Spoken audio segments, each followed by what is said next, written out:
Una situación delicada se vive en Cali, donde varias personas habrían muerto y un número indeterminado habrían resultado heridas en el sector de Siloé y La Luna. Las comunidades denunciaron abuso de autoridad y violación de derechos humanos. De acuerdo con el defensor de los derechos humanos, James Larrea, la fuerza pública estaba haciendo uso de armas de fuego e incluso una misión de verificación de la ONU que llegó a la Luna recibió varios impactos de bala por parte de la policía cuando buscaban establecer la situación de un grupo de detenidos en una estación de policía en este barrio.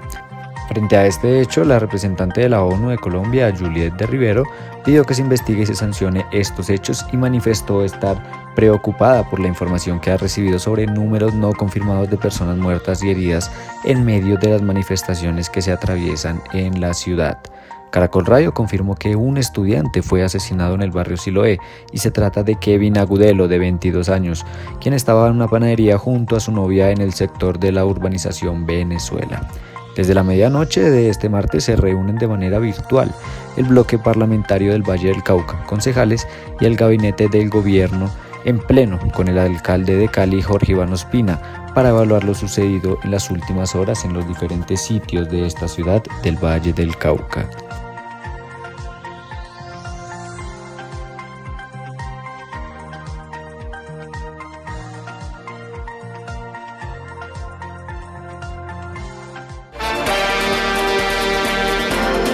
Nuestro personaje del día es alguien muy importante, muy especial y que sobre todo pues nos puede dar un contexto más amplio de lo que está sucediendo en este momento en el país, esta coyuntura tan importante que no debemos desconocer. Ella es Diana Ramírez, abogada, politóloga, magíster en ciencia política y docente de la Universidad de La Sabana. Muy buenos días, Diana, gracias por acompañarnos en el noticiero de la mañana de Caracol Radio. Bueno, Linda, realmente la situación es muy preocupante. Lo que hemos visto en estos días de protestas, pues las cifras son impactantes. Pero la preocupación por los derechos humanos no se ha evidenciado solamente en estos días de protesta, sino que viene de tiempo atrás y se ha venido intensificando en los últimos años, debido también pues a la precariedad de la implementación del acuerdo de paz. La violación a los derechos humanos que vimos en estos días de protesta es un reflejo de la violencia, de la indignación, de la falta de formación, principalmente pues de la fuerza pública en derechos humanos, ¿no?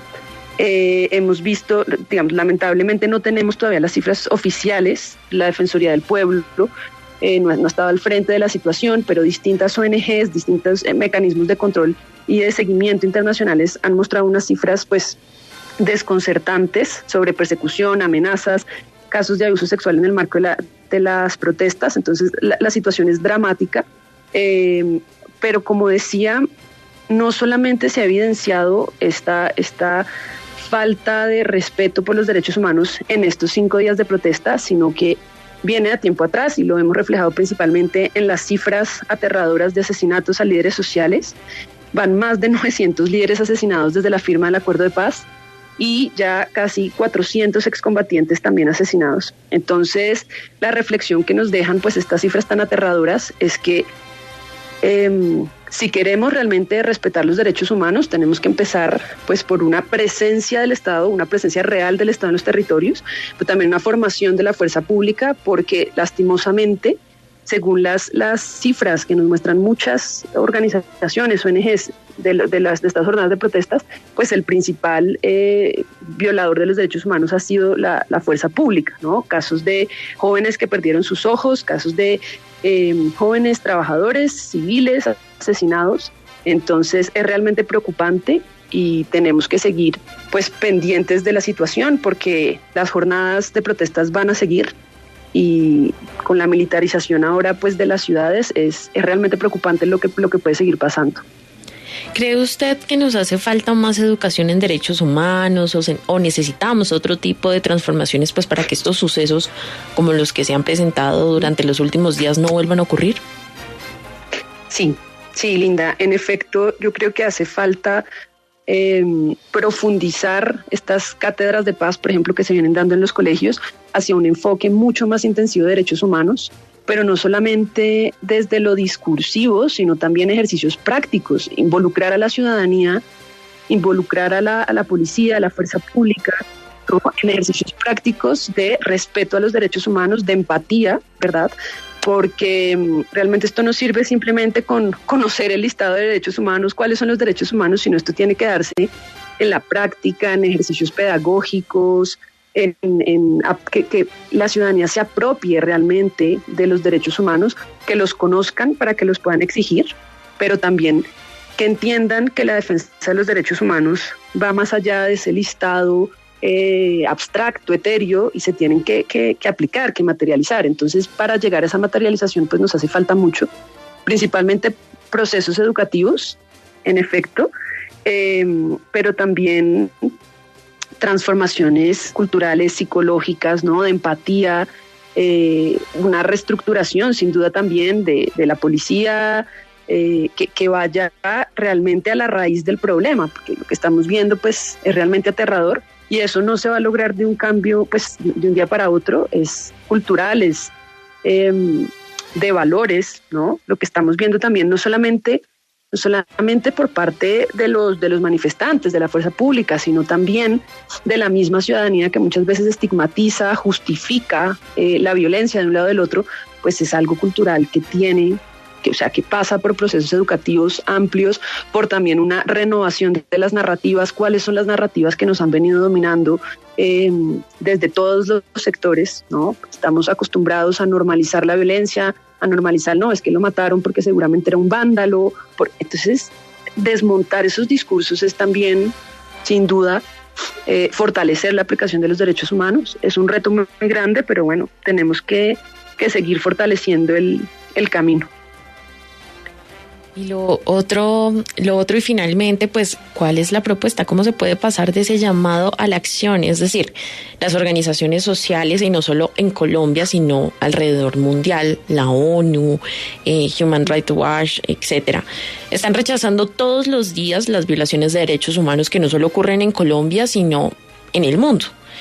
Pero se quedan en llamados, se quedan en el rechazo a este tipo de sucesos, pero no hay nada concreto dentro de los países. ¿Qué podemos hacer? ¿Cómo podemos desde nuestro día a día comenzar a aportar ese granito de arena para en un futuro pues ser unos duros en el tema de derechos humanos, por así decirlo? Sí, yo creo que hay dos puntos claves en este momento. El primero, procesos educativos en los colegios, en las universidades, en donde los estudiantes no solamente aprendan cuáles son los derechos humanos, sino que tengan ejercicios prácticos, aprendizaje a través de retos, de proyectos, donde defiendan los derechos humanos, donde sean conscientes también de la realidad social tan dura que a muchos les toca vivir. A veces cuando uno se pone en los zapatos realmente del otro, pues se apropia, ¿no? de realmente defender los derechos humanos. Entonces, yo creo que lo primero son procesos educativos, y lo segundo, para materializarlos, es pues la implementación del acuerdo de paz. Digamos que en el acuerdo de paz se habla sobre políticas de seguridad territorial, se habla sobre proyectos productivos que sin duda su implementación va a ayudar a que se dejen de vulnerar los derechos humanos en los territorios pues más afectados por la violencia, por la pobreza. Entonces yo creo que esos son dos caminos importantes, y bueno, pues digamos la educación suena también a un largo plazo, pero es que si nosotros no formamos a las generaciones futuras en respeto a los derechos humanos, en que dejen de normalizar, de verdad a mí me aterra la normalización de los discursos de violencia, de no, pues es que sí, en un contexto tan desolador como el nuestro, pues tenemos que desmontar esos discursos, y eso pasa por procesos educativos de empatía, de conciencia, de también que los estudiantes y los ciudadanos sean reflexivos, sean críticos, ¿no? Cultivar el pensamiento crítico es también un punto clave para defender los derechos humanos.